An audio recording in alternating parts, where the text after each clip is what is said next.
Excuse me. हाय madam.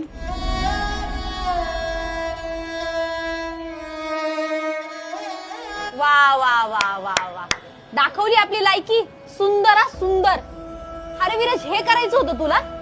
बरं झालं मी तुझ्याशी लग्न नाही केलं ते, नाही तर मलाही असलंच फिरावं लागलं असतं.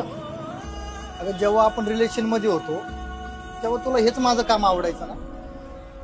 अगं ह्याच पगाराने मी तुला मोठे मोठे गिफ्ट आणायचो, माझ्या गाडीवरती फिरायचो आपण.